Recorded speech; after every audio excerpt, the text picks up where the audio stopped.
Once again, welcome to our program tonight. We are going to be hearing from several representatives from Finding Our Voices, and I would like to now turn the program over to Finding Our Voices founder, Patricia McLean. Thank you so much for being with us tonight. Thank you, Julia. Thank you. It's a pleasure to be back at the library. You, Nikki, Nora, Ken, everyone who works there is fabulous. And we did launch at the Camden Public Library, and it started as an exhibit with 14 survivors. And if Nikki had not said yes to, and you to the exhibit, we probably wouldn't be existing right now because it was an exhibit. And then because of the momentum from the exhibit, it just became a nonprofit. And here's Rebecca. Hi, Rebecca. So we're all here. We have 8 of the women of the 43 actually on the Finding Our Voices posters and bookmarks and at the library, and they're here tonight and we're all going to talk. And I just wanted to thank our sponsors, who is the First National Bank is a partnering sponsor, and then Hannaford and Viking Lumber, Cold Mountain Builders, Jane and Scott Wolf, Mickey and Jeff Calhoun, Lucinda Watson, and Stephen and Hi Heiler. Thank you so much. We just got these in the mail. These are our new bookmarks, black and white, and really excited about that. And just a couple of really great things that have just happened are our posters are now in every dressing room of every Goodwill in Maine, New Hampshire, and Vermont. You'll see these ladies that are on the screen now that are on these posters. And we're in 135 schools, high schools, and that's thanks to Camden National Bank, which is sponsoring that. So I want to introduce these wonderful ladies, and I think we'll just go around, and if everyone could just say their name. We're from Bar Harbor to Biddeford are represented here. The town that they're from, if they'd like to say that. And then if they could just say when they broke their silence with Finding Our Voices, so when they came on board, and maybe just a little bit about that decision to do that. And we'll start with Sarah, and we'll just go around. Welcome, Sarah. Quickly find that unmute button. Thank you, Patricia. I'm from Rockland, Camden, Mid-Coast area. I broke my silence with Finding Our Voices, gosh, 2 years ago, 2.5 years ago, I believe. And thank you. And Mel? Hello, I'm Melanie. I live in Washington, and I joined Patricia in 2018. Patricia had shopped in my store for a really long time, so after she broke her silence, I spoke with her when she came in the store and relayed some of my story, and she asked me if I wanted to join, and I jumped right in. Molly. Hi, I'm Molly. I'm from Camden, live in Lincolnville now, and I am a recent joiner of Finding Our Voices in the last month as a poster girl here, but I did participate in a podcast a year and a half ago or so. That's right. And Amanda. Hi there, I am Amanda. I reside in Friendship, Maine. I just joined Finding Our Voices this February 14th, so just last month. And yeah, that's it. Mia. I am Mia. I grew up in Camden. I live in Lincolnville now, and I joined Finding Our Voices about 2 years ago. First with a radio interview, and then with a poster. Liz. Oh, we need to unmute. Yep. I'm Liz. I was living in Castine. I'm living in Bar Harbor now. And I was sort of in the background for about a year or so. And I became a poster girl with a splash about in September, I think. Yeah, I photographed you in the lake swimming, because I know you're a swimmer. So we wanted to do that. Tiffany, welcome. I'm Tiffany. I live in South Portland, and I joined Finding Our Voices last summer, so summer of 2021. Thank you. And Rebecca? Hi, I'm Rebecca. I'm in Biddeford. I met Patricia about a year ago now. I first broke my silence in 2013, but I think it's been about a year since I learned of Finding Our Voices. Rebecca, how did you first break your silence? How did you do it in 2013? I told a friend what was happening, and that's kind of what sparked leaving. So it was just a whisper back then. And that's when you were trapped and you let a friend know what you were going through. Mm-hmm. And do you want to talk a little bit about that, the process of breaking your silence and telling a friend, and a little bit about that? Did everybody go? Yes? No? Oh, sorry. I was just wondering if Yes, everyone yes, had a everybody chance to did. go. I didn't Everybody wanna, did, okay. yeah. All right. Yeah, so back when I first said anything, that friend's perspective really changed my entire perspective, because I thought I was stuck. I thought that I had no choice, and I had sort of accepted my fate. And as I explained what was happening, that friend said, you have a choice. And it was mind-blowing, as simple as that sounds, to think that you have a choice. At that moment, I really didn't think I did. And so just those few words really changed everything. And I was still in the situation then. And it really opened my mind. And I started thinking how I had a choice and what decision that would be, and how difficult that would actually be to pull off. And it was really scary at first to think of stepping on the other side of what you're in. And I had been in it for so long that I thought, there's no way. There's just no way. But just hearing those few words of you have a choice changed everything. Thank you so much. And that's what I think one of the biggest, oh, I hear an echo. Is there an echo of my voice? Okay. One of the biggest messages that we do with, on posters is we let people know we got out, and so can you. You can do this.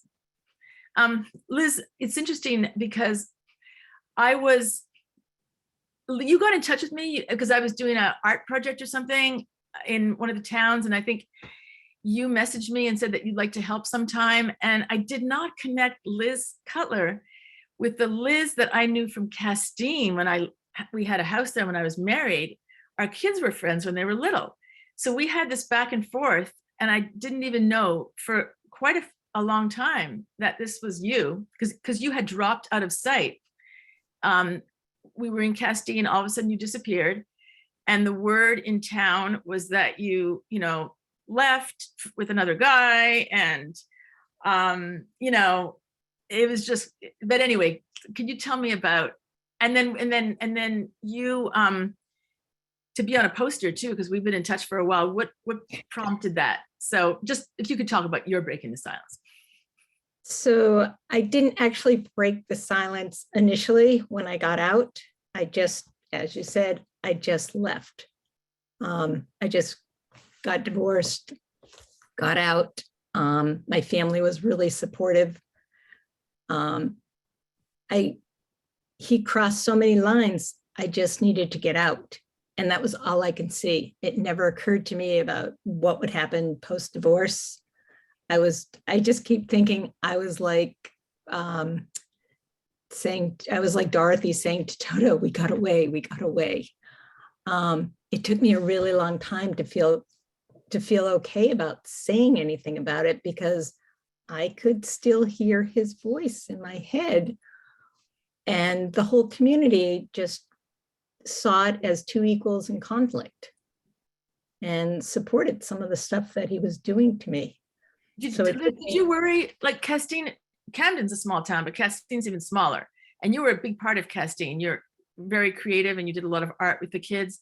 Did you worry that you left and no one really knew why, and that it was going to be his story about his version? Did you think about that? He was a captain on the firefighters. It was like I was this crazy person who was complaining about him, or I don't even know what was going on. There wasn't somebody else. I just got out, and it never occurred to me that things would be so horrible. He was allowed to sit in my driveway and stalk us. So I had to move from Castine. And this is going to be the post-separation abuse topic. We'll get to that. Mel, can I ask you, since you did break the silence on our posters, is it different for you in the store? Do people talk to you about domestic abuse, and what changed since you did go public with your face and about that?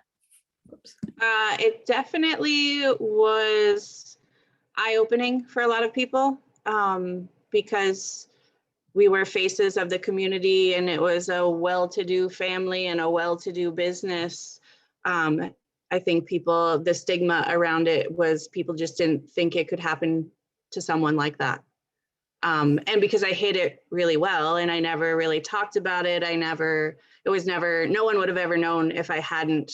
And I had spoken about it like in private with people before I went public with you, but never in a huge way, just in normal, conversation with other coworkers or with friends over the years. And other people knew, but nobody knew the full story or the extent. And it's been nothing but positive feedback. I was a little hesitant at first, like that I was going to go public and people were going to know, and it was going to be, fresh off the farm's Maine face has, gone through domestic violence and survived. And was there going to be backlash? Was it going to be negative? Would people lash out at me or, my family? And I think the only one negative drawback to it is that people ask if it's my current husband, which couldn't be further from the truth. So, and because he's worked in the store and because everyone knows that I'm married to TJ, everyone comes in and goes, geez, I really hope that's not TJ you're talking about. And I was like, no, absolutely not. So that's the one negative drawback and confusion. But other than that, it's been nothing but positive.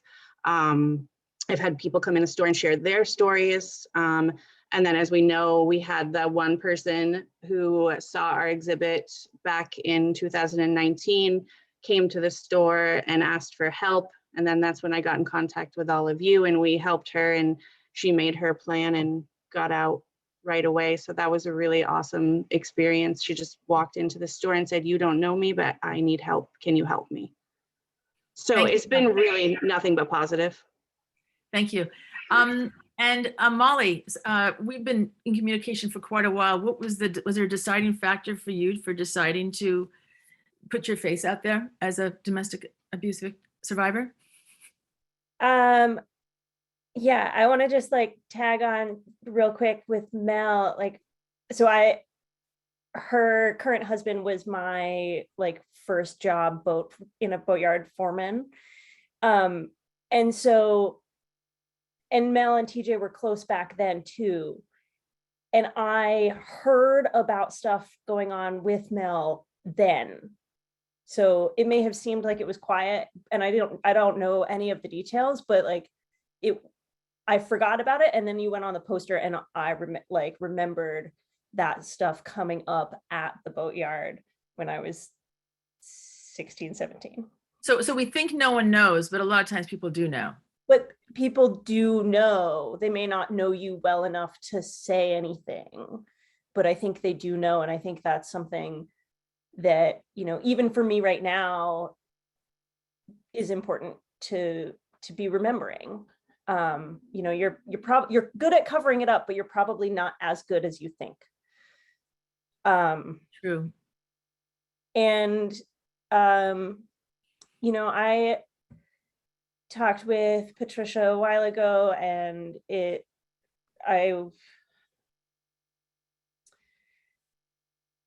I've been thinking for a while about going on a poster, being from another relatively well-known family in the Mid-Coast area. And my divorce took a very long time. It is finally settled. That was part of my factoring for coming out onto a poster, but also making sure that my intentions were correct coming out on a poster. I certainly have had moments of vengeful rage I'm not going to say that I'm human. But I wanted to make sure that I was going onto a poster as a way of saying, you probably know me because you know one of my uncles, or you know my dad, or you know my mom, or you know my sister, or any number of my family, and you think you know me, but you don't know that this is happening. And if it's happening to me, who else is it happening to? Thank you. Thank you, Molly. And Amanda, how about you? How did it happen? I'm trying to think how. So Yeah. I neglected to say that I actually did share my story very publicly on a blog back starting in 2018. Yeah. Because I knew that my abuser had moved on to somebody else who I had a lot of mutual friends in common with. And I was sharing my blog on social media. So I knew that people were going to read it and they were going to tell her. And they did. And she finally left him and reached out to me and said, I've been reading your blog for months. Every chance I got, I would log on and read your blog. So my telling of my story was purposefully to save somebody else, because I knew that if I had reached out to her directly, she wouldn't have listened to what I had to say. But I knew that if somebody else told her that they had seen, and it was very public. My family, was also very open about telling people. Anybody that they knew came in contact with him. He lost jobs and he lost everything because it was made very, very public. And Amanda and I have a radio conversation, WERU. If you go on the WERU website, you could hear our radio conversation. I think it was like 2 weeks ago. But how was it February that? 14th. What's that? It was Valentine's Oh, Day. the Valentine's February episode. 14th. Yeah. But could you remind me, did you get in touch with me did you first approach me to be on the radio show, or how did that happen? No. You had added me on Facebook, and I reached out and said I was really appreciative of all of the work that you've done for all of us. Oh yeah, in thank you. making this very public. Yeah. And then I think you said that you have a story, and then we started talking, and then and then your poster is with Callie, so it's the two women who were abused by the same guy, and we know there's many more, of course. I think we're just going to ask everybody this question. Mia, could you talk about this? Any hesitations you had about coming on a poster, or just whatever you want to say about breaking the silence? Yeah, I had some hesitations because I grew up around here, and I'm a therapist locally, and I have been since 1996 locally. And you try to keep your public life and your personal life a bit separate, as separate as you can in a small area. And my abuse happened 40 years ago. Plenty of people know about it, but plenty of people don't. So I just had to think about who is in my care. Are any of them currently in an emergently dangerous situation? Would my coming out impact anybody negatively? Could I hurt anybody who's in my care? And so I went slowly. I did the radio part first, and then I thought about being on a poster, and I told you could put it in Machias.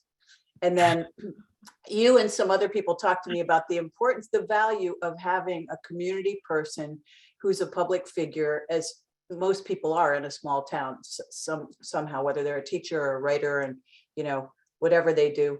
And so I decided to go on the poster, and I did it in part, with thoughts of Molly, who I have the good luck. My current husband is her godfather, so now I'm her secondary honorary godmother. So I did it with Molly in mind too. And was there any, I'll put that question to everybody else, but Tiffany, could you let us know about breaking the silence? And I don't remember how we got in touch, but anything you want to say about breaking the silence? Was it the first time talking to me? Yeah, it was the first time. I was 5 years out of the relationship, and I had so much trauma, and my abuser lives in the same community as I do. I'm sure that's very common. And I was really anxious. And I didn't want to, when things are quiet, you don't necessarily want to create waves again. But I saw one of the Finding Our Voices banners in one of our local markets. And I reached out to you and I said, I have a story. I wasn't even necessarily thinking about becoming public, but my situation was unique in that my abuser was another woman. And I wasn't seeing many stories about, same-sex relationships out there. And I wanted to just kind of connect with you and offer myself as a resource for that. And then we just sort of went from there. And Sarah, could you talk to us about your breaking the silence?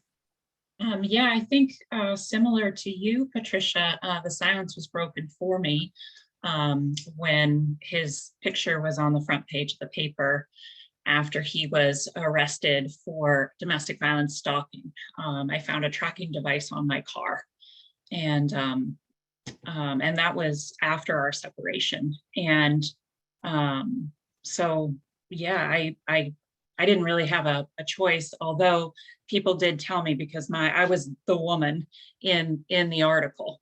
They didn't in this case put my name in it, but certainly small community, and anybody who knows me and knows the relationship that I had been in and our son would certainly had the idea that it was me. You and I crossed paths in court. And I remember sitting on a bench outside the courtroom with you, and you're like, when you're ready, we'll go get a cup of coffee and we can talk about it. And I kept saying, yep, someday. And it took me a good year to finally say, and actually the breaking point for me was Valentine's Day 2019, as I stood in the back of the library up against the wall going, oh my goodness, they're telling my story. That's me. And so it was a good year after that I finally said to you, okay, I'm ready. I want to help others.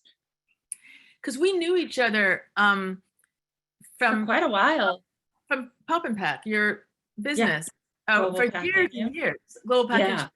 Oh, you took it over and called it Global Packing Shipping, is it? Because it was Pop and Pack before that. Yeah. So I knew you to come to you and get my packages shipped for years and years. And right. I forget, I tend to say this in the beginning of any things that we do together, that yes, we have the same name, but we are not blood related. We are survivor sisters that just happen to share the same last name.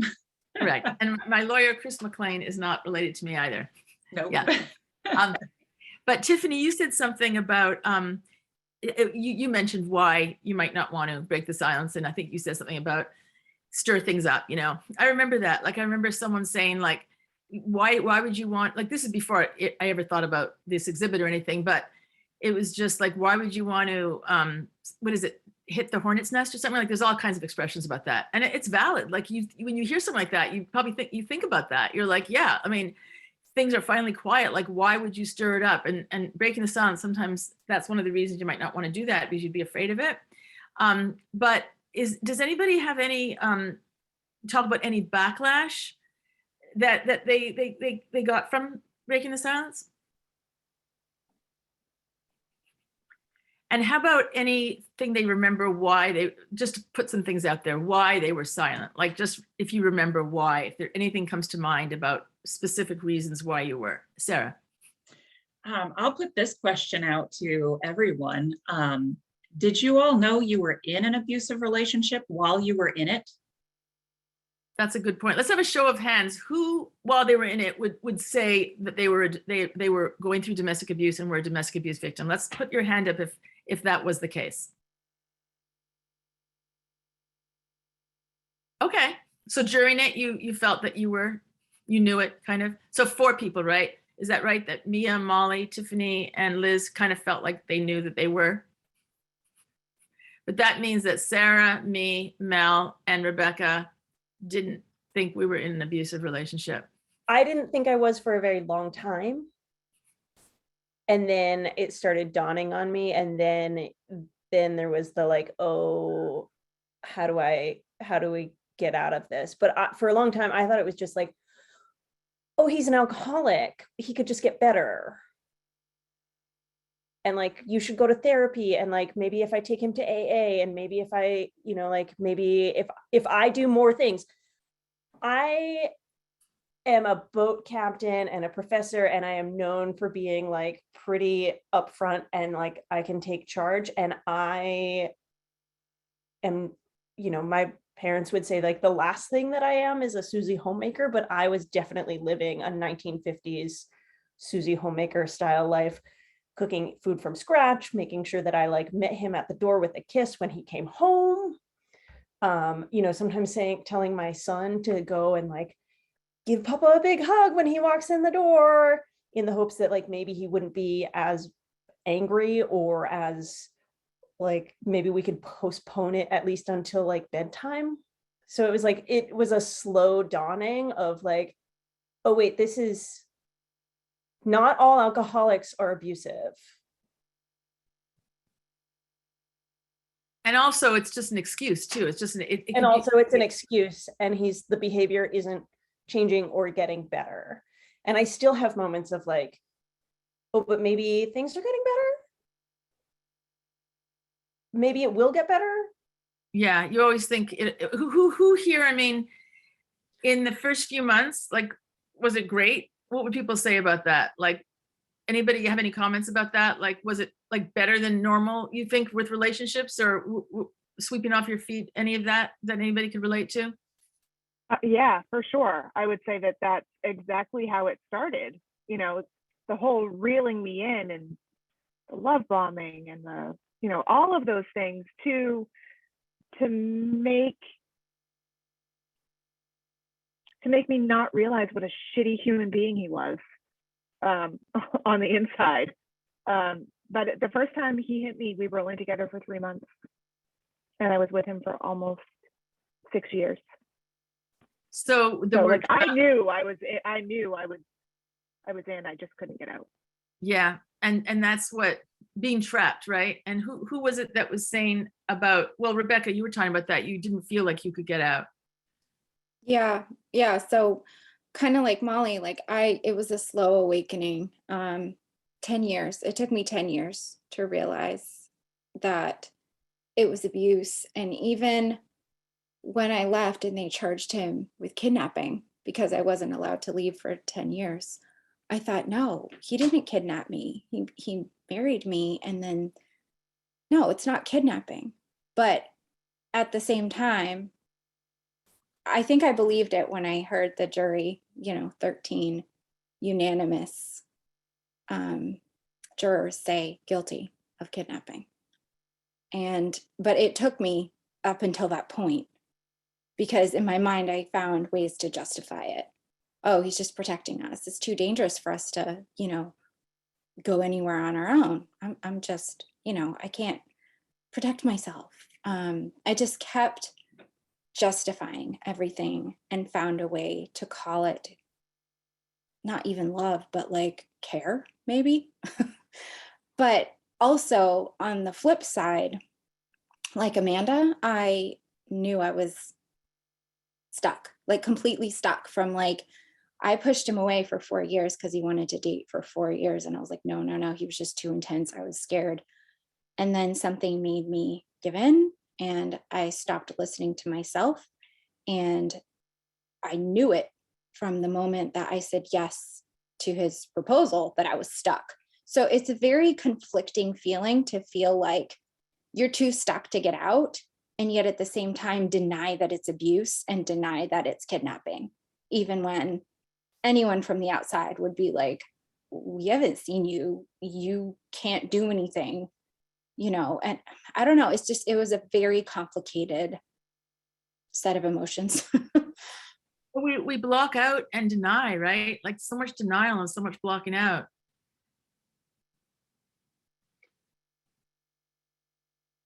Yeah, and a really hard acceptance, because I think once you accept it, then you're like, I got to do something. So it was just really hard to accept it because it was actually almost easier to stay in the predictable. And even if it's dangerous, it's predictable. And you know how to live that life. You know what to do to either make things right or make things better. Like Molly, what you were saying about like, go hug daddy, like 100%. Yeah. Dinner on the table, 100%. Dressed in skirts, makeup, earrings, everywhere in heels. Like, you know, for me, it was very similar, like 50s wife. Yeah, me too. Isn't that weird? I mean, it was like down to, we had a Christmas picture once and we were playing Monopoly on the living room. You look at it and you just swear like that's from 1950s. It was an absolute 1950s existence. And is that because of their expectations, like the gender expectations that they have? And then you just conform to that? Like, why is that a pattern? What is that? What is that all about?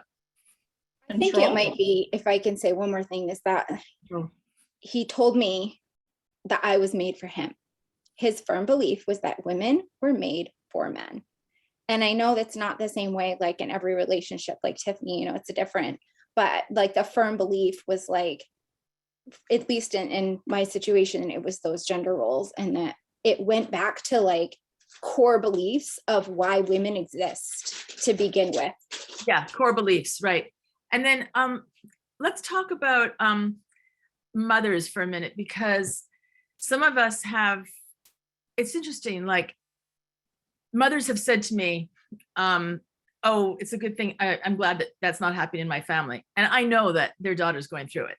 So what is it about, if you had a close relationship with your mother, why would you not have told your mother? Like, I know there's people here who have had close relationships. Like, what is there about that? And that could be instructive for mothers listening if their daughters are going through and not letting them know. Like, why would you not confide and tell your mother, for instance, if you're close with her, what's going on? And anyone could talk about if they're not close with her, what that means also. But I'm just curious about the mother factor here. Because once you open your mouth, it's out and you can't take it back. And you have to take action. And you'd have to be really ready. And also, don't you think like if you tell them there's something wrong, then they're going to be pushing you to leave and expect you to leave. And then if it, like, sometimes I remember, right, like you'll be there's always moments where you're just like, you're really upset and you might say something, but then you're going to try to say it didn't happen because you don't, it's different the next day. Can anyone relate to that? Yeah, it's hard to, you know, have those moments where you're like, you say that this is all happening, and then, yeah, and then you can't take it back. And then also, you know, it's almost like Monty Python-esque, like, but it's getting better. You know, Right. like that was yesterday. This is today. I want to believe this pattern but it's not a pattern. It's just a like part. It's like a section of the pattern. It's like, I just want to look at the blue. I don't want to look at the green. So it's not actually, you're not actually able to feel or like take in the whole picture, because your whole world crumbles. Because everything that got you in here and your whole mental image of yourself crumbles once you start looking at the full picture and full pattern of behavior. And you have to be really brave to be willing, and it has to be really bad for you to be willing to look at that whole picture and let your world crumble. The world crumbles, right? And you have to remake a new world. And Liz, did you want to say anything else about to that topic? Because once you say it and once it's out, having to do something about it sort of made me look at everything else. And my situation was a little different because he was magnanimous around people. So we had a big house. We always had people around, extra people. And it was worth it for him to be like snarly afterwards about certain people, to have him cheerful and happy and magnanimous and wonderful. So but some of the things that started falling apart for me and having to explained to my parents that my phone privileges were not at the times that they were calling. I had phone privileges. I wasn't allowed to be on the phone, which is bizarre, but if we made a deal that he wouldn't shove me because he didn't hit me, so it wasn't abuse, but he wouldn't shove me if I would just behave and not use the phone at certain times. So he would feel like our children were safe and watched over. Then it all sort of blew up because I couldn't answer the phone. So they cottoned on to what was going on. And yeah. And then my brother was up one time and the phone rang and he answered it and he said, I'm standing right there next to my brother, next to the phone. And I didn't even lean towards the phone because I knew it wasn't my time. I wasn't allowed to talk on the phone. It sounds bizarre now. Yeah, a lot of stuff is bizarre when you're out of it. Right. And then I definitely had the same thing too. Really, oh, wait, who said that just now? Oh, that was me. Yeah, I had my phone privileges taken away for the last bit of our relationship for 4 months. I actually wasn't allowed to talk to anyone on the phone, my family and my friends. He would drive me to work and drop me off and pick me up so that I couldn't have the car. So that way I couldn't see anyone. I couldn't talk to anyone. If I needed to go to a store, he had to go with me. So I didn't actually see or talk to any of my family or friends for almost 4 months, other than seeing my parents at work. Well, how is that not kidnapping? That's kidnapping, isn't it? Probably if I had pursued something like that. After we had our blowout, when he had me trapped in the house for 12 hours, he was charged with criminal mischief, terrorizing, and destruction of property. It seems like there should have been more serious charges than that. Yeah, I was one of those. I was taught not to be a cop caller. That was from my poor choices in high school and partying days, and the poor choices I made through my teens and 20s. I was in a crowd in a generation where you weren't a cop caller. You dealt with things yourself. You took care of things yourself. You weren't a cop caller. Police weren't involved. That could really come to hurt you because if you don't fill out a police report, when you need some protection or some justice, it's a real disadvantage. Absolutely. Could I? Can I say one thing on that mother topic? Yeah. So I have an odd situation where I also have a mother and a sister who were also domestic violence survivors. And so my mother is to this day my best friend. And so I went to her and told her what was happening, thinking that I was going to get, I don't know what I thought I was going to get, but she didn't know how to handle it. Even though she had been through it, she didn't know how to handle it other than the way that her parents handled it, which was that she basically, I told her and then we got back together and she disowned me for the entire rest of the time that I was with him, as did one of my other sisters, not the sister that was in her own domestic violence situation. She was actually one of the only people I could go to if I had, if something happened and I had to call somebody, I would call her. But, that was probably 10 times worse than the abuse, was not having my mom. Like, there were 5 years that I didn't speak to my mom. I wouldn't speak to her if I saw her in public. And she's very well known. And, so there were all of these things that part of this was super hard for me. And of course, we, since been able to fix that, mend that relationship. But that was the hardest part. That's horrible. Could anybody talk about how their children affected their children by them coming out publicly about what they had gone through? Patricia, could I just say something quickly? Yes. One hard thing is if the police are afraid of the abuser, because the police that I sought help from, both locally and in another state, when we lived briefly in another state, were afraid of him. They would stand by and do nothing while he threw, clothes out of windows all over the lawn, or in one case, I was driven to the police. I'm sorry, I was driven to the hospital. And then a police officer that was there met me in the examining room and then said, I think we'll just go out the back door.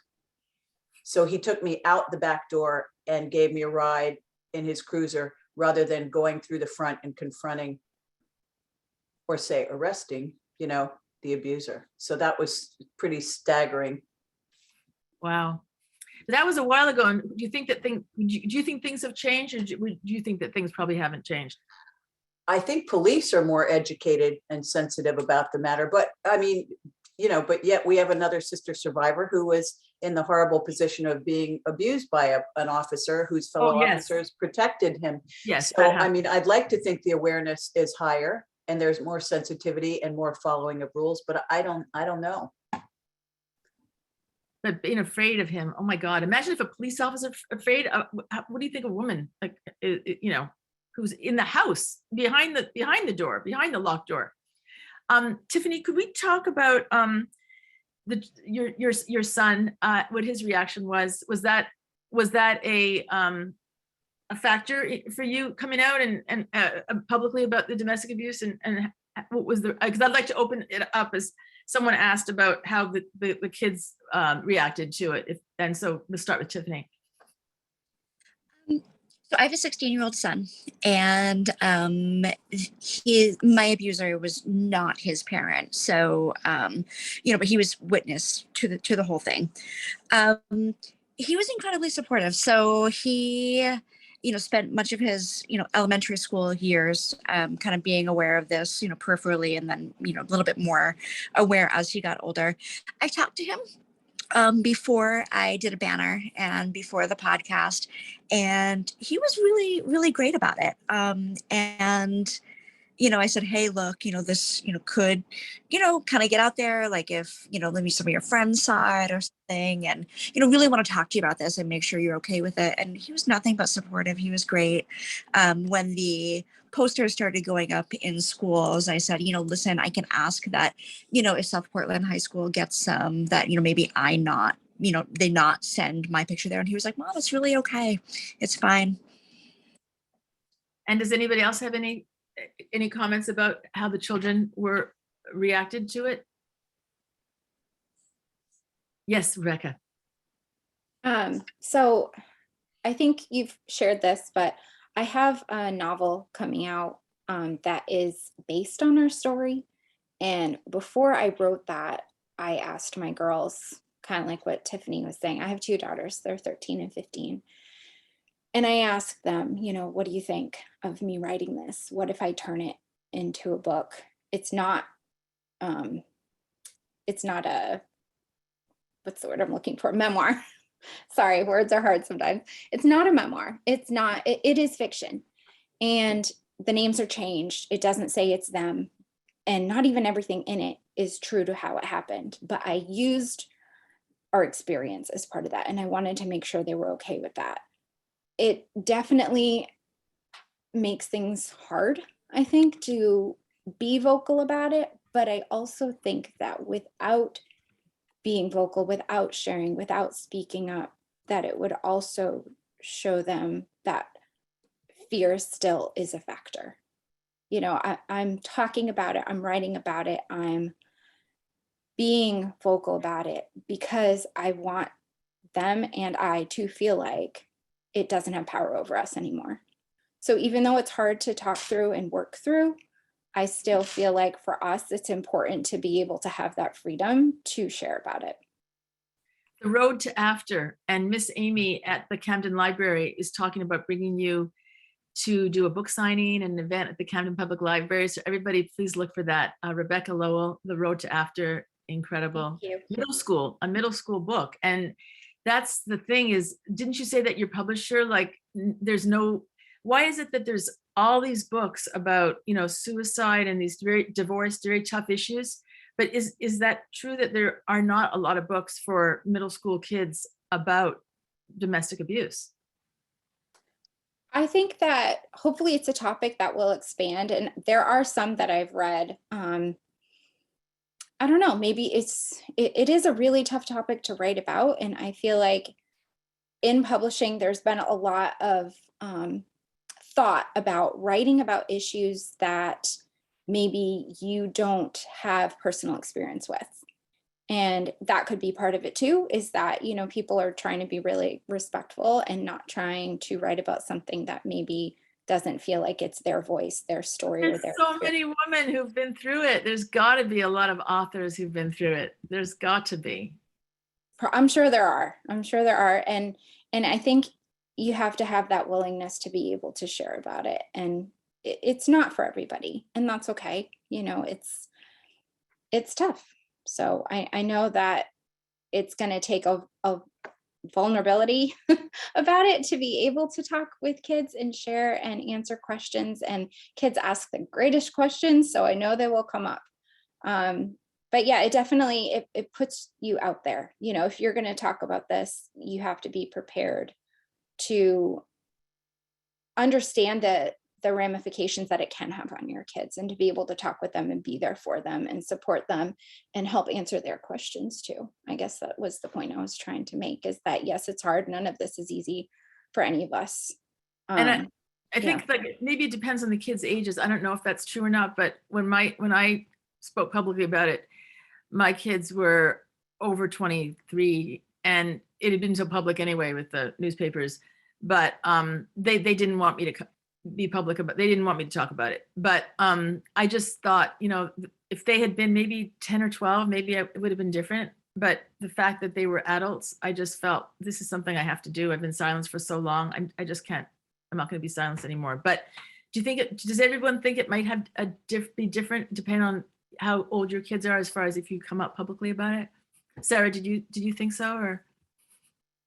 I do. I've got a variety of ages in my household.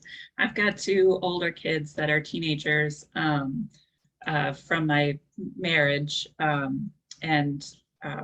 Melanie, I kind of run into the same thing. My ex-husband is wonderful. He is one of my biggest supporters and my best friends. And he and I co-parent so well together. And when I came out, a lot of people were like, oh my goodness, this wasn't him, was it? No, no, not at all. It was a relationship I got into after we had been divorced, and we have a young son together. So I've got two older teenage, a girl and a boy, and then a young boy, and definitely different reactions from the different ages, as well as maybe boy, girl, I don't know. My daughter is the oldest, very, very supportive. She loves it when her friends go, I saw your mom at the dry cleaners, or, you know, at the gas station, or whatever, you know, wherever my poster might have been. She just loves that. She's like, yeah, my mom's the best, you know. And I think just being very open and honest with her about everything and letting her talk, because I think she was aware, you know, I was setting the example for her of this is what a relationship looks like. And so for me to go, I made a mistake, that was not okay, and watch me now, I think is a huge message to her. Middle guy, I think, you know, at his age was like, whatever, I don't care, you know, but again, he's receiving that message as well. Like, you don't treat women like that. Let me show you. The tricky part for me is going to be my little guy, because we're talking about, you know, this is his dad. And he's young enough to not, you know, he's seen the posters. We drive through town and he'll wave, hi mom, you know, but he doesn't understand, you know, the dynamics behind it or what has happened. But he'll ask me questions one day, and we both have really good therapists. So that's what's going to get us through. But I couldn't not do it. I had to set the example for all of my children that, you know, this was not okay behavior, and we're going to do something about it. Yeah. Good therapists, I just wanted to say, are very important. And hey, it's not our shame. And, you know, if people don't want to, you know, don't want the truth out about them, what's that, the whole thing, they should behave better, you know, if they're afraid of what's going to come out about them. Anything else, anybody, before we go on to, I was going to want to talk about post-separation. Is there anything else anybody wants? talk about? I have a little. One of the things that like really sort of catalyzed it for me is I teach college age students and a lot of boys, young men, if you will. And all of a sudden I realized that I was doing a better job empowering my students than I was my own small son. And that dissonance was what ultimately got me out. And we have talked about the posters. We've seen them around, he's Mia, he knows Mia. He sees Mia on a poster. He's seen it as I scroll through my Instagram. We've talked about it. He asked me the other day why I got a divorce from his dad. And I said, I was really tired of feeling confused and scared. And I had asked him to stop doing the things that made me feel confused and scared.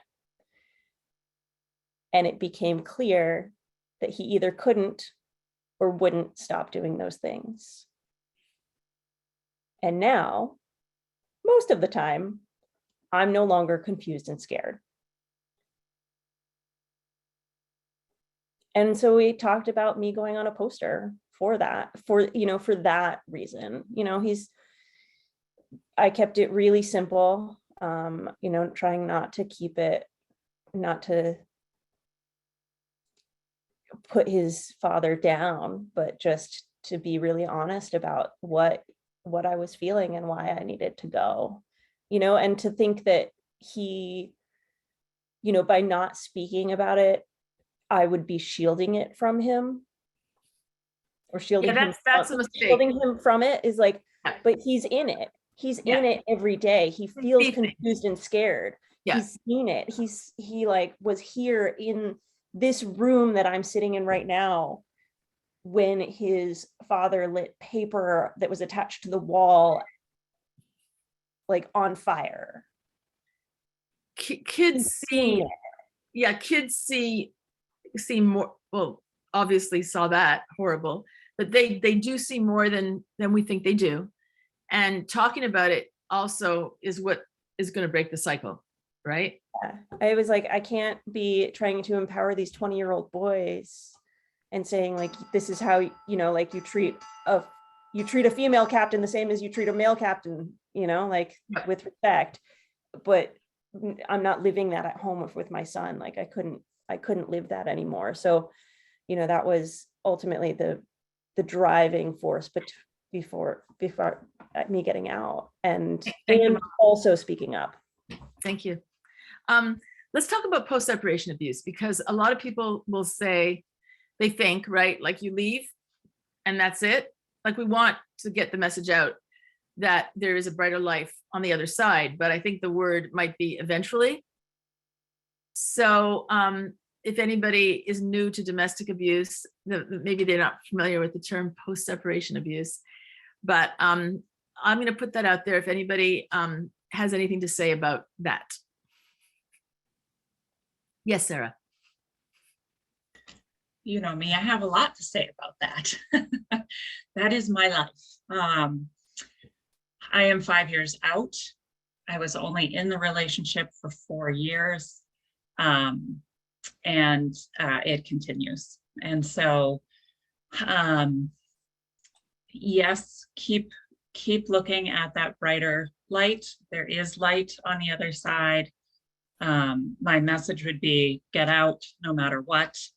But it's not easy. When you're in the relationship, I believe, as Rebecca said earlier, the behavior itself can be unpredictable, but you know what to expect. And you have a very false sense of control, but some sense that, if I have my child hug dad at this time, or the meal is on the table, or, I just do what he says and stop questioning, that you can keep the peace, at least for some period of time. And so when you get out of the relationship, you think you're safe and you think the system will keep you safe. And I think what a lot of us are finding and experiencing is that's not true. Oftentimes that's when things get a lot worse. And that's when that unpredictable behavior, now you don't know what to expect. And so for so long, I just have lived with that, just being on high alert all the time. You live with your head over your shoulder. What's coming up behind me? It's a very helpless feeling. You feel scared. It's disappointing because you think it's over and it's not. And that's really hard. But I think that groups like ours, we identify and we understand what post-separation abuse is and that it exists. And so we can start talking about it and bringing light to that as well, and changing legislature and whatever it is that we have to do to allow people. I almost have this like path that I speak of. At some point we were all victims of domestic abuse, and at some point you pass through hell and you get through to a certain space where, okay, I'm a survivor. I'm no longer a victim. He's no longer controlling me. She's no longer controlling me. I am a survivor. At what point can I stop being a survivor and be a thriver? I don't want to live with my head up behind, looking behind me. I don't want to go to the grocery store and have to drive the parking lot looking for his truck before I can step inside and do my grocery shopping. I don't want to take a different path to work every day. The things that you have to think about that are absolutely exhausting while you're still trying to work, live your life, raise your children. And so, there's got to be a point where, okay, now I'm thriving. I can just live my life. When do we get that? And I think making changes to the system, particularly the family court system, is where those things are gonna start to come to fruition. And also things like, you get a protection from abuse order, there's violations, there's consequences for those violations, because that's what happens is you get one, you think there's some safety, and then they can violate over and over again and nothing ever happens. And there are no consequences. No consequences. Tiffany, you have thank you, Sarah. Tiffany, you have your hand up, I think. Yeah. Thank you, Sarah. And Tiffany, did you want to talk about that as well? Yeah.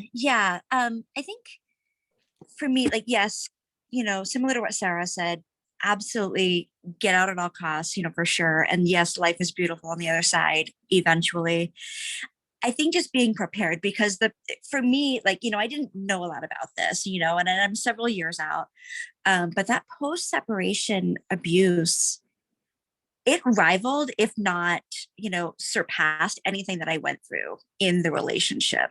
There was stalking, and there were protection from abuse orders, and there were violations, and there were arrests, and, smear campaigns and all of these things. And I think just being prepared for it and almost like being armored for it and knowing, okay, yep, this is likely to happen, and here's how I can get through it, and finding a support system around you to help you to get through it. Yeah, support system, like a good therapist. And the other thing that I made a big mistake, like when I was so stressed out following his arrest, and because the court motions, like every time they file a court motion, and it's so stressful, and you don't know what it is, like what they're after you in court this time, like frivolous court motions just to harass you.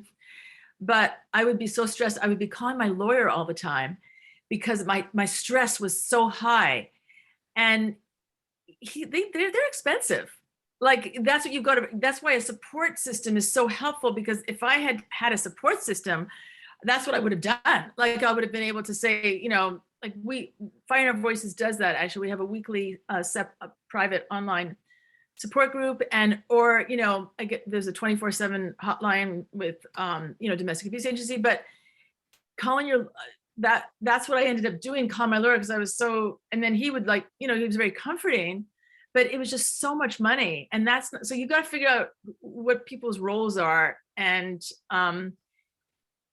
you have to, like, the help is out there, but you have to know what the help is and what the right help to access is at every given time, right? And that's what you're saying, Tiffany, right? You got to sort of armor yourself with this information.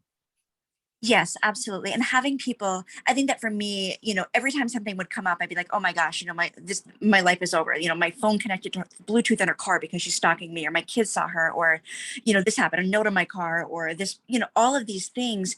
And if I had just had somebody to say, you know what, this is what they do, it's going to stop. This, you know, your life isn't over. Or, you know, like, yeah, calling a lawyer at, you know, $400 an hour, you know, that this stuff doesn't work. And just having somebody around you to say, yep, you know, this is what they do. This is their MO. Right. That education piece is so important, because we all live reactionary, not, you know, we're all reacting. We're not being proactive because we don't know, and you don't know what you don't know.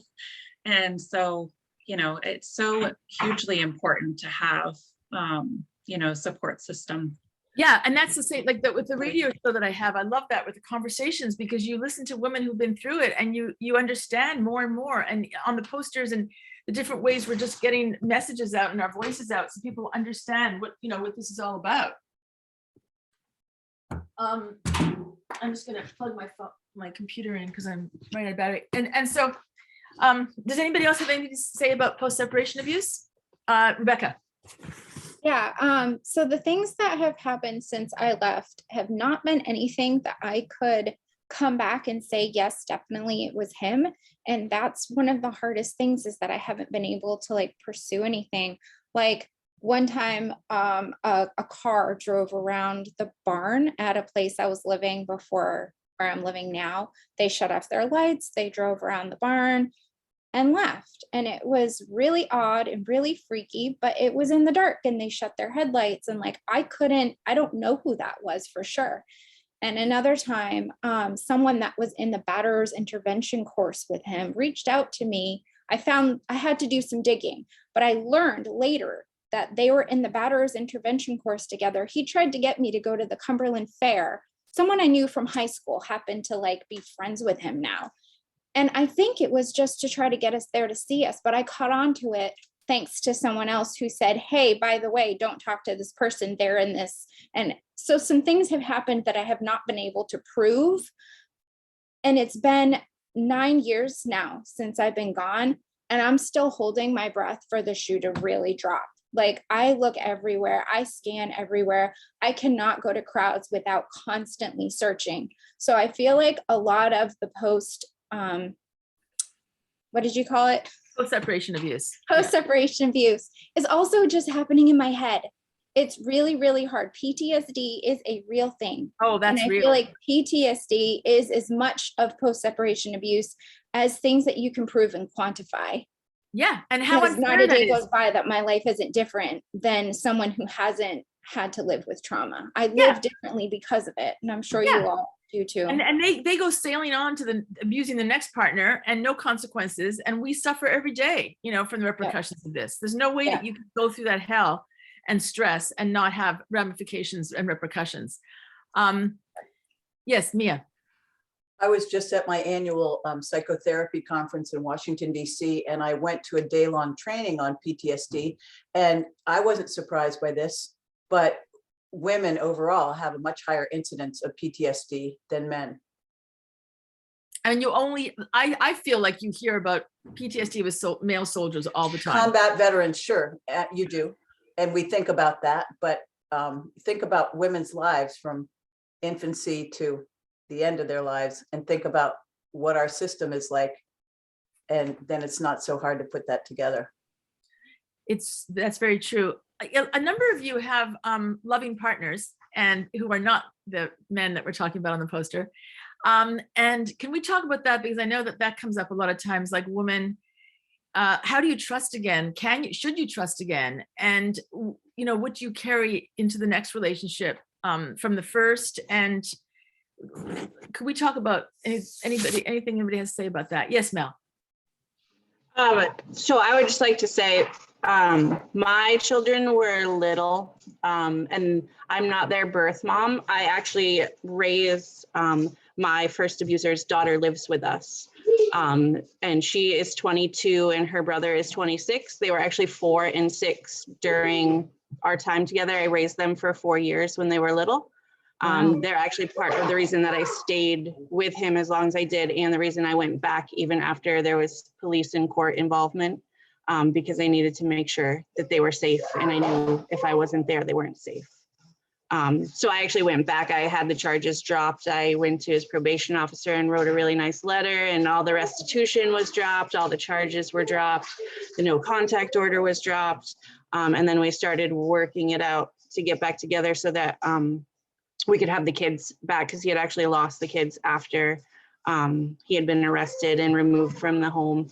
And then as time went on, he actually committed suicide in 2003. So I don't have much of the after effects, but I can't tell you where I would be or what my life would be like if he actually hadn't passed away. I assume that our abuse and our issues would have kept going for a really long time, because that's who he was. So you mean you can't imagine getting away from him? Is that what you mean? I'm not sure that I would have, because I felt such a sense of connection and protection over his kids.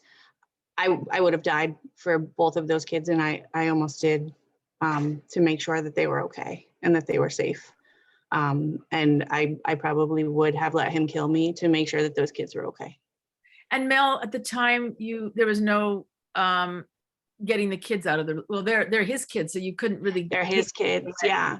And after he died, their mother didn't have custody of them. She was pretty much a no-show for the 4 years I was around. And after he died, because I wasn't blood and because we weren't married and there wasn't a custody agreement, they were given to family, because DHS doesn't believe that anyone should have kids that aren't their blood, which I 100% disagree with.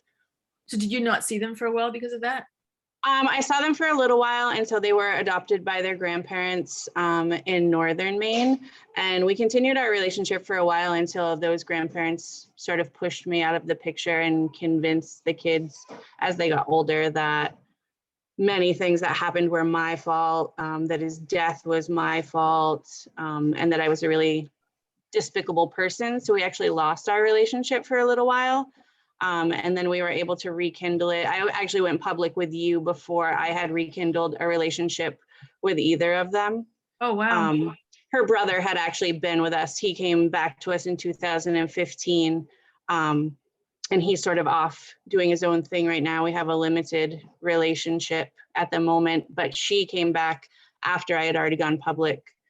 So she is well aware of my face on posters, and she sees them all the time. She's 22 now. And that's her father, and that's her father that you're referencing.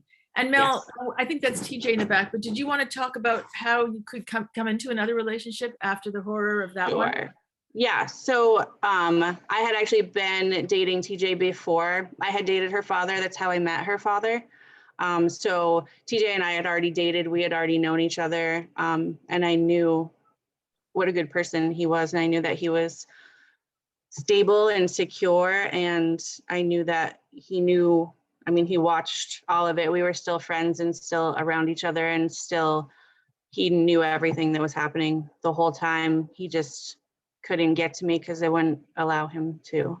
And until my abuser actually made threats against him, which I think is how Molly probably had heard about what was going on, because I actually had to call the boat shop that her and TJ worked at to let him know that he was in danger, because my abuser at that time was making threats against him as well. As soon as he got out of jail, he was going to go and take TJ out, was what he told everyone. So Molly was probably at work that day when I had to make that phone call. How many, can we just have a show of hands of who is now with a loving partner that you in a good relationship? Okay, everyone except for me and Sarah. So does anybody else have any comments on if it was difficult? Thank you, Mel. If it was difficult to trust again, and any cautionary tales or any kind of advice or anything like that? Yes, Amanda. I I was out of that relationship mentally and emotionally years before I physically got out of it. And I kind of started dating pretty quickly. I met my partner that I'm with now about 8 months after I had gotten out of that relationship. And I remember at the beginning, again, wonderful man, love him with all of my heart, very stable, all of the things that you want. He kept saying to me, listen, if we're together for 3 months, because I had told him that my abuser had started abusing me 3 months in, he was like, if we're together for 3 months and I haven't done anything egregious, will you, let a little bit of your wall down? Because I definitely had a lot of walls up. I had a lot of control issues because I didn't have any control over my life previously. So, I went into like ultra control mode. So there were, some of those things that kind of moved in with this relationship when I started it, but we're, almost 4 years in now, and that's of course much less taxing than it was then. So yeah, there are definitely things that stick with you, and I still can't stand loud noises or yelling of any kind. Those things still trigger me to this day. I still have some control things, but for the most part, I've been able to work through a lot of that with a really great therapist. Therapists again, yeah. It's Yeah. just hard to find a therapist these days. That's the thing, they're all so busy. Tiffany, did you have say something about that? So yeah, so I've now been married for a couple of years. But initially it was really hard. Initially it was really, really hard. My wife would, come to like touch me from the back, or like just, like walking in the kitchen. And I couldn't be touched from the back, or, little things like she was making, she's Spanish and she makes the best sangria in the world. And she was making sangria, and she went to go drop a block of ice just to, to loosen it up. And, things, just little things like that, that you don't anticipate, bothering you later. And again, you hear about these post-traumatic responses and you think about these, combat vets, but, this stuff absolutely will stick with you and you'll carry it into the next relationship. So just, again, finding that therapist, a good therapist, and doing the work, so that you're not carrying all that stuff all the way into your next relationship, I think is really important. But one thing I want to say is I did meet somebody after my marriage, and he presented as the opposite of my ex. So he was like Mr. Sensitive, Mr. Romantic, but he wasn't. Like he seemed to be, and that was really scary. So because he was so different, I thought that he was, so safe. But so you got to be careful. Like, don't you think that taking it slow is a really, really good advice for anyone? Like, you got to really feel like the person really well before you go anywhere with that. What is everyone? Did you Talk to the ex. I'm sorry.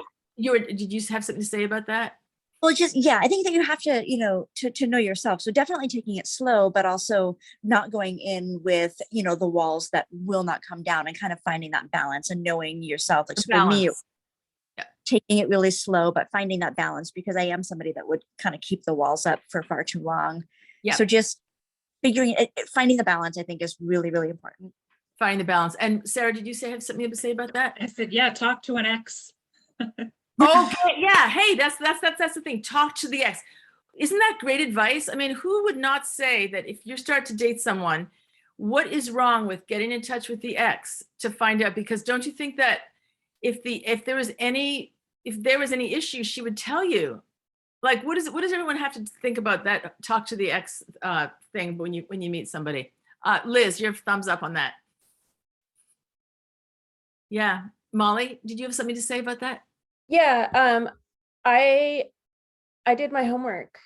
I didn't talk to the exes, but I did reach out to some mutual friends and like acquaintances that I knew, like people that I knew that I trusted who also knew him. Yeah. Yeah, And because that's a good point, because with my situation, there were like women all around me who were telling me bad stuff about him, but I didn't want to hear it. Isn't that weird? Like coming out of that first one, like I was just like, once again, but yeah. So Molly, so you got good reports from people? I got a few good reports from people that I really trusted, and then but also with the caveat that like they had never dated him and couldn't say that he wouldn't change, but that give it a shot, or and I kept I've been waiting for the shoe to drop. We've been together like a year and a half now, and I still have moments of like, wait, when are you?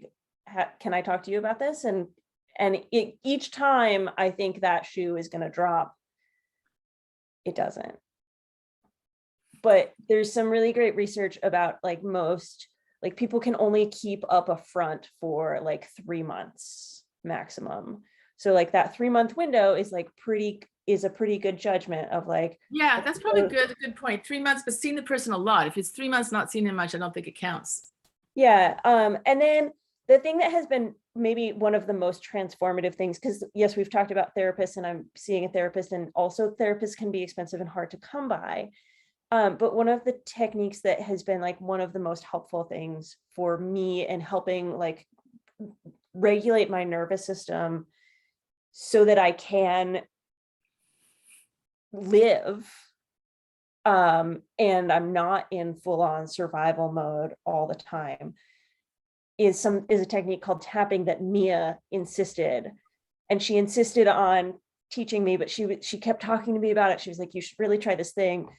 And I was like, yeah, fine, sure, okay. And then, like COVID hit and she was like, no, we're going to do it. And she set me up and we did a version of a Zoom meeting, not Zoom brand, but, and we started doing it and it has been transformational for me. Okay, well, Julia and Mia, let's get the two of you together and let's get a Camden Library program with Mia doing a thing on tapping, okay? And we only have about 10 minutes. Thank you, that's great. And I'd love to see that happen, Mia, for a program through the Camden Library for tapping, because I've heard other people say that they've done it with you and it's been amazing. Is there any questions from any participants? And let's wait for a minute and see if there's questions. But meanwhile, anybody here on this group with us, anything that anybody else would like people to know or to say? Or yes, Liz. Oh, Liz is muted. Oh, there you go. Alienation. Oh, alienation. Yes. Please talk about that. For another time, we should have a talk about that, because more than him being after me, he said, you only care about these kids, you don't care about me. And he did all he could to keep us apart. You and your children. Yep. We were in this sister support group and there were like 16 women in there. And I think 10 of the 16, they have children who are not talking to them, the mothers, because of they're estranged from their children. And because that's what these partners do, is they weaponize the children, right? Yes, and I think we have to be really careful about that term alienation, because that is a debunked science that a psychologist several years ago came up with because he was trying to gain access to his victims. He was a pedophile. And so typically in situations in family court, men try to use alienation to say that the mother is using alienation to keep the child from the father. And most often that is not the case, like very high percentage. I think it's less than 2% of cases that are true. And so using post-separation abuse, gaslighting, counter-parenting, those terms are very important. Oh yeah, because the term alienation is what, and it could be women too, but it's what abusers use to say that to get the courts to not sanction them as abusers, right? Yeah. Yes, that's correct. The other issue that I had was he would describe his own behavior and attribute it to me. Oh, that's so common with narcissists, right? Isn't that what they do? They deflect. What is the term where they tell you you're doing what they're doing to you? That's part of like crazy making. Yeah. Patricia, we have someone who's raised their hand. Maureen, I'm going to go ahead and try to promote you to a panelist. And if you don't want to appear on the screen, you can just go ahead and shut your video off. So I'm going to give it a try. It doesn't always work. Here we go. Let's see if Maureen pops up. Here she is. All right, Maureen, you can unmute yourself and ask your question if you'd like.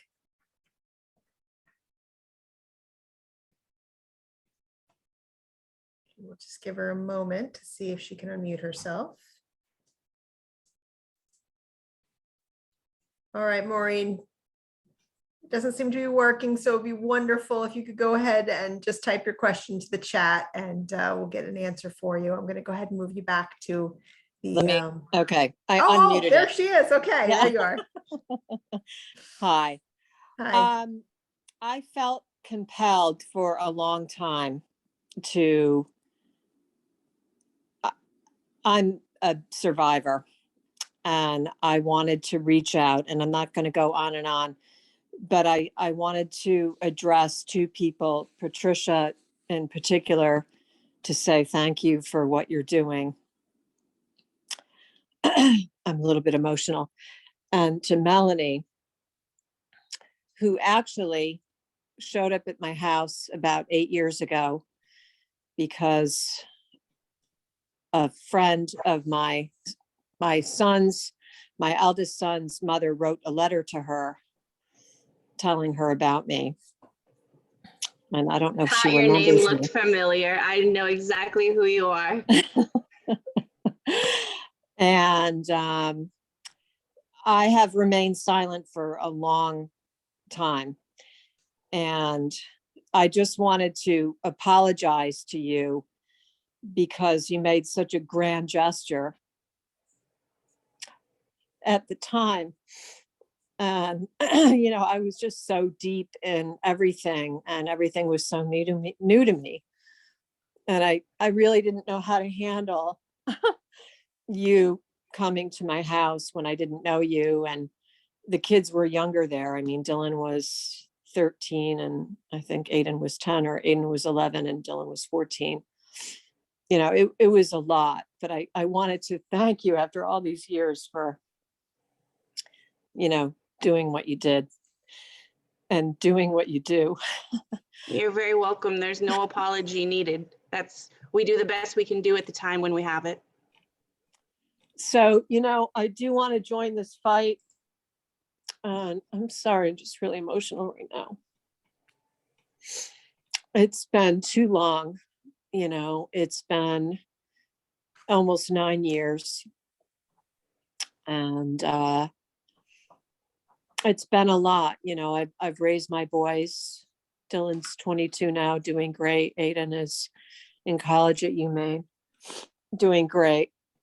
And I have had little to no support. And I've kept things inside for way too long. And I didn't want to come forward also because, I'm a member of the community. A lot of people know me. A lot of people I hope like me, and they see my face everywhere. And, for my kids' sake, I didn't want to be out there. I'm an outgoing person, but I'm a private person. So I didn't want to embarrass them. And most of their friends don't even know like our situation or my situation. So I didn't want to bring that out into the open, but now I do.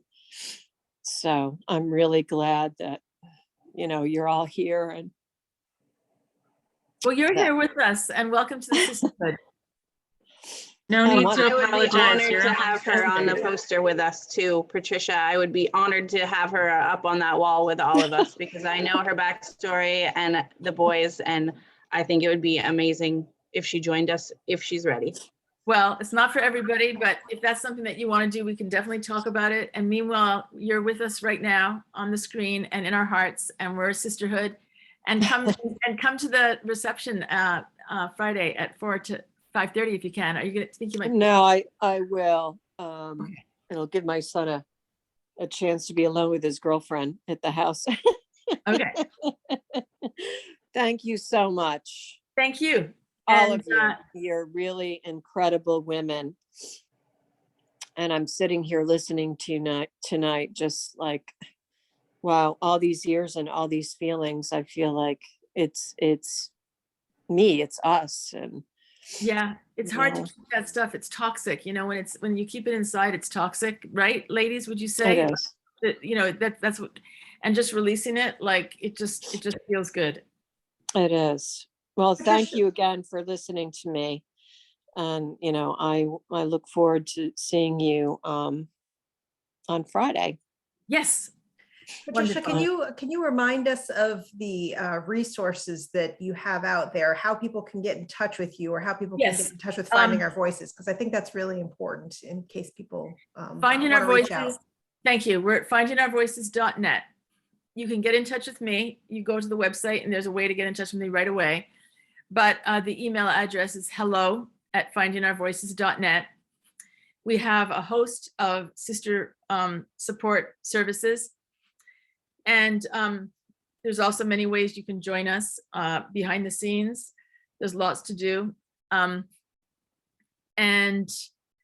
the reception, again, I'll mention the Camden Public Library Friday, 4 to, thank you, Sarah, 4 to 5:30 at the Camden Public Library. My daughter is performing a benefit concert for Finding Our Voices that evening, and a lot of us, of the 43, are going to be on stage with an introduction and talking a little bit about Finding Our Voices, and then introducing Jackie and Roan Yellowthorn. And again, that's March 25th, in case someone's watching a recording of this at a later date. So That's on March Friday, yeah, 25th, March 25th. 2022. Thank you. So- And just everyone to know that if you're going through this, you're not alone. And let's just have messages. Can we just go around and everyone say one message if you'd like everyone, if anybody is going through this right now that you'd like them to know? And we'll start with Molly and we'll just go around. Nobody wants to believe it. You don't want to believe it. Your neighbors don't want to believe it. The courts don't want to believe it. But that doesn't make it untrue. Thank you, Molly. And Amanda, we'll go around this way. Tell people that you trust. Tell people that are going to stand behind you while you make really, really tough decisions. Thank you. Liz? Oh, Listen to the podcasts. WERU, thank you. Mia? I'm going to quote Fred Rogers, look for the helpers. They're there. Thank you. Mel? I think the best thing you can say is, unfortunately, sometimes it all has to be when you're ready and your time. And no matter how many people are there to support you or talk to you about it, sometimes you really can't get up and leave until it's the right time. And that right time, you'll know when it's right. It will hit you like a ton of bricks. There's always the, oh, maybe now, what do you think? Maybe it's going to be today, maybe it's going to be, but when it's time, you're going to know, because it's going to be your breaking point. It's going to be the very end, and it'll be like no other feeling you've ever had, where you have just reached that level and you're out. And Thank you, Mel. when you get that feeling, run with it. That, yeah, when you get that feeling, run with it. That's super important. Don't ever feel guilty or bad that you are still there and you've tried to leave and you haven't. Don't ever feel that way, because you're right.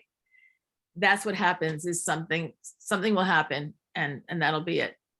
Rebecca? I'll come back to what I said in the beginning. You have a choice. That's beautiful. Thank you. That's true. And for the benefit of your children too, because the children, you think you're staying for the children, but sometimes you have to leave for the children. And Sarah?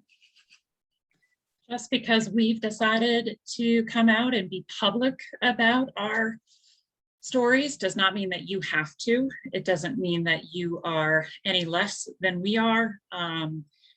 If you've never been physically touched by this person, doesn't mean you're not being abused. So find a way to come forward privately if that's the way you want to do it. And Finding Our Voices has ways to do that as well. It doesn't have to be public, even if you think you're not being abused. Just come talk and see. That's really good advice. And we have been doing this for 3 years, and there's how many hundreds of thousands of women going through this, and we've got 43. 43 sounds like a lot in the posters. When you think of how many women are being abused, it's not a lot. And that just shows it's not for everybody at all. And so that's the thing, is it's not necessary to come out publicly about it at all, but say something to somebody, right? And that's true. If we do anything to reframe domestic abuse, I'd like that people do not say, well, he never hit me, because emotional abuse is abuse, and it does not need to be physical. And there's going to be physical ramifications, because you can't go through this and not have it come out physically in some way anyway. Thank you, everybody. Thank you, everybody, for being here tonight. And thank you, everybody, for listening. And hugs. Thank you so much. Julia. I hope you'll come Library. and see us on Friday, March 25th at the Camden Public Library. If you can't join us then, please check out the exhibit at the library before the end of the month. I wanted to real quickly thank all of you women here tonight for your bravery and for the incredibly important work you are doing. I think our guest who spoke just a few minutes and joined us at the end is just an absolute indicator of the difference that you're really, really making. By stepping up and saying something and being loud, as Patricia said. All right, everyone, have a wonderful evening and Thank you so take much. care. Thank you much, Julia. Thank you. Appreciate all your help. Bye. Bye-bye, everyone.